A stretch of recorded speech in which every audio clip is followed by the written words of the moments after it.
This is one of my favorite paintings. It is by my very good friend, Sean Martinez, and he's amazing. Check his stuff out on Insta. I love it because the title is Fierce Courage.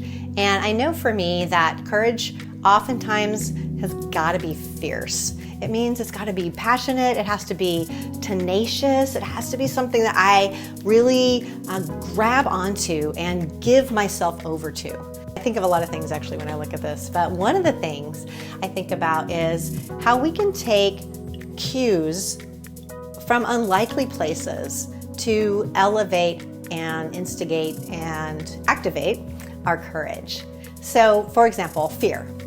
Oftentimes when we find ourselves afraid, I know for me, if I'm afraid of something, if I'm afraid how I'm gonna look or how things might turn out or might not turn out, probably more than likely, I let the fear tell me what's happening instead of letting the presence of fear alert me to what's possible.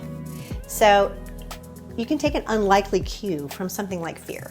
Instead of, I've got to run and hide, like I want to run and hide, and I'm going to exercise some fierce courage instead, because the fear is telling me there might be something big, important, valuable, exciting, new, unprecedented coming my way.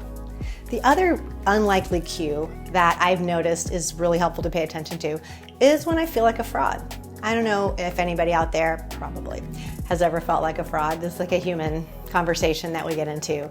I know there's been days I've sat in my office and thought, as soon as they find me out, they're gonna drag me out of here. Like someone's gonna find me out and I'll have to leave. I'll have to give it all up. I'll have to come clean and say, well, I don't really know all the things that you think I should know. And I think that's a really normal experience for people, especially when you're pushing the edge, especially when you're doing things that you've never done and just feeling like I'm somehow some kind of a fraud syndrome. I'm sure you can relate. But when you feel like that, instead of going back home and getting in a fetal position and sucking your thumb, you can tell yourself, this is a great time to exercise courage.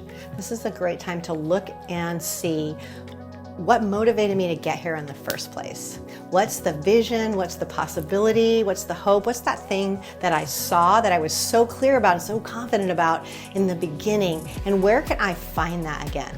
How does it look now? Maybe it looks different. Maybe I look different. Maybe the whole situation has changed. So what do I need to reinterpret or to continue to explore to find that authentic, real motivation that got me started when I very first began? So don't be discouraged when you get these cues that will tell you it's bad, it's wrong, go away, run and hide, whether it's fear or fraud. Let them provoke you. Let them increase your curiosity so that you can move forward into that vision that's so darn important.